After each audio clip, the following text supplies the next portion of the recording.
Hi guys, it is Laura with Vintage Pussycat Shop, Cats and Ted's Vintage, whatever, wherever you're following me, if you're following me at all.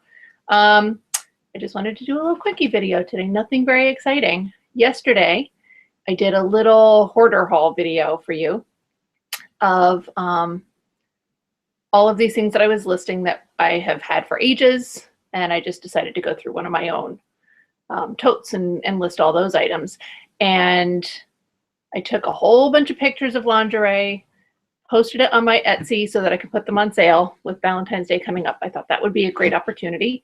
And I got, as I was doing the whole video, if you remember, I realized that it was all this crap in the stupid tote that I hadn't listed. I just skipped over it altogether. So I went back today and photographed all of that. It probably like 10 or 15 pieces. I'm not going to go through them. It's kind of the same type of stuff as yesterday, you know, slips that I bought. But the ones that I photographed yesterday, I had made a commitment to myself that I was going to list 25 items yesterday, and I did. I was up till 3:30 in the morning doing it. I was like, I'm listing these fucking things, and I'm doing it. So I watch a lot of these other resellers who are listing, you know, 50 items a day, 80 gajillion items, whatever it is.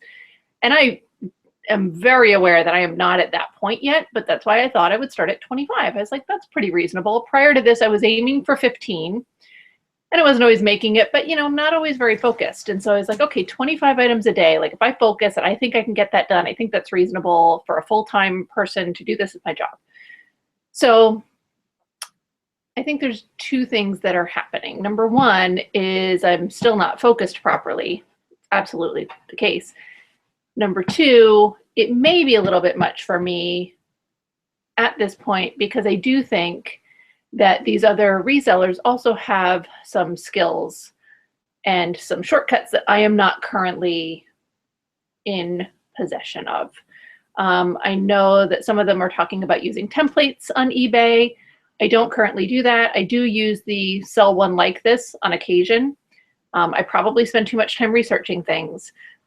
But as far as actual listing, like all of my listings I did yesterday were almost exclusively Etsy. I think I did one Poshmark, I did 2 eBay, and everything else was Etsy. So it was 23 Etsy listings. And even the Etsy ones, I was copying other listings of mine, which of course still have to be altered, but it took me a while. And because Etsy only lets you have 5 photos, and I try to include a lot of detail, I end up having to make collages of like the labels and crap like that. So I did a lot of that. I think that that takes up some time.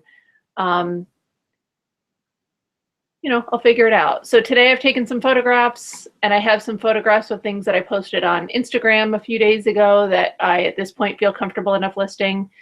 So I'm going to try and get some of that done tonight, but I know that my boyfriend probably wants to like spend time together. I don't know. And so I'll try to limit it and stop by like 8 p.m. It's probably it's almost 5:30 now. So, so there is that. I do have to list this one thing on Etsy.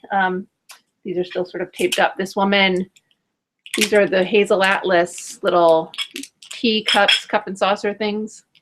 Cup and saucer things.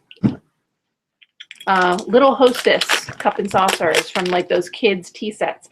These are clear glass with a fired on color as opposed to the other ones, which were a milk glass also with fired on color. And then of course there's like the solid color ones where it's just solid like blue glass, but I don't think Hazel Atlas did those, which is mostly the Accra agate. Anyway, so this one woman had purchased a pair of cup and saucers for a Christmas gift for someone. And can you send this card with them? And I was like, sure, no problem. So I sent them out, no big deal. So about a week or so ago, she sends me a message. It was like December 19th, I think, that I got that mailed. She sends me a message, you know, like last week and said, did you happen to get this package returned? I gave you the incorrect address. So I was like, no, I'm sorry. Like it hasn't come back. And I did try to look it up to see if I could find a name attached to the address, because of course the name that she gave me was the name of the person she was trying to give a gift to. She just gave me the incorrect address. I couldn't find that. So then she asked if I still had any that she could purchase. And I had gotten some after my sale to her, so I did have some. So I feel sort of bad because on the one hand, like, she's out this product, you know, it's not my fault. I sent it to the address she gave me. I did everything correctly. But, you know, I still feel bad. So what I'm probably going to do, since she wants to purchase again, is I'm probably going to list these little guys. I have 2 of them, the same colors. I'm going to list them on Etsy, like at a much lower price for her, so that she's paying shipping and just a little bit of a cost.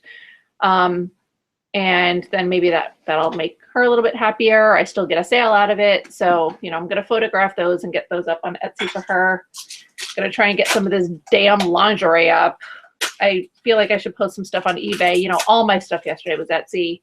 And I feel like eBay, you know, I haven't had the sales in the past couple days. And typically what happens, sorry, I'm ripping tape off of stuff. Typically what happens is I post things,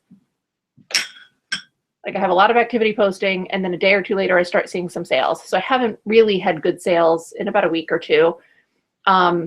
And what I want to happen, like once I start posting all these items like crazy, you know, I want like this instantaneous, like, why aren't I getting all these sales? And that's because that's not how it works. That's why. So, you know, in a day or 2, I should be able to get them. So, you know, I'm just trying to keep myself motivated with those. The other thing that I did today that did take away from my listing time, but is I was recoloring my hair, and this light is actually really crappy. I don't know if I can get any better light at all. Oh my God, sort of. So a few weeks ago, a month ago, 2 months ago, I don't know, I had colored my hair with the stuff I found in the drugstore. Normally I dye my hair blonde. For any of you who do hair stuff, I don't bleach it. I'm sure there's some element of bleach in it, but I use a Revlon dye to dye my hair blonde. It's supposed to be less harsh than bleach, and it actually works pretty well. And it's a pretty light color blonde. I found this stuff in the drugstore called Splat Colorizer. It's color conditioner, and it did like a lavender colored hair. I was like, that's pretty cool. And it's just conditioner. You put it in your hair on top of your blonde, and it's supposed to, you know, make your hair purple. And it was supposed to be temporary, so it washes out in like 5 to 10 shampoos. And my boyfriend was like, not super excited about the idea. So I thought this was, you know, he was away on a job assignment. I thought this is a great opportunity. It can wash out, you know, I just want to see what it's like. So I got it, and I really liked it a lot. And so someone had recommended another product to me called Overtone. And Overtone, it's the same thing. It's a conditioner that has dye in it. And they developed it so that people who use fantasy color hair dyes can use this conditioner, you know, between colorings to keep their color fresh, so that your hair color is not fading as drastically, or you're always redepositing color back onto it. But you can also dye your hair with it. I don't know if it's more effective to dye your hair, like full on go get your hair dyed, versus using the conditioner, but I like this approach because I think it's gentler. Anyway, so I had ordered the Overtone, and I had gotten the order, but they kind of messed it up. They have 2 different products. And so the one that really dyes your hair, they didn't send me. They sent me like more of the maintenance conditioner. So, and they take a long time to ship. I think just in general, it takes them a long time sometimes. So I finally got the product today. I've been waiting so long. So I was like, okay, I'm going to do it. So I went, and I was like, my roots were growing in. I'm like, I'm going to touch up the roots and get the hair colored and do all that. So in touching up the roots, I'm like, you know what, let me dye it all blonde, because I don't want like the different variations of purple maybe to look funny. I don't know. So get the blonde in my roots, and I'm like lazy with this stuff. I don't, you know, when I dye my roots, I literally like squeeze the stuff in there and I rub it in my scalp. You know, that looks nice right there. There we go. You know, and they're like, don't rub it into your scalp. How else am I going to make it not dark rooted if I don't rub it into my scalp? Whatever. So that's what I do. I'm very lazy about it. And I don't normally bleach, you know, or dye or whatever all my hair all the time. I just do the roots. But this time I was like, let me do it all. Make it a little more consistent for the new color base. That was bad, because it literally, as I'm putting the blonde dye over the remnants of the purple that were down here, it's turning green. I'm watching it turn green. And it was a lovely shade of green. It was, I mean, literally looked like this. But but I wasn't going for green hair, and it wasn't really consistent either. It was a little streaky. So I was like, oh, mother of God, I am going to burn my hair off. I was like, babe, will you be upset if I'm bald in like an hour? And he's like, well, I don't know. Depends on how you handle it. You know, you're going to wear a wig or. So anyway, everything felt okay. I didn't smell anything terrible happening. So I was like, let's see where this goes. So by the end of the 45 minutes, my hair was still pretty green. I did a little strand test of the overtone dye to see if it would cover it up okay.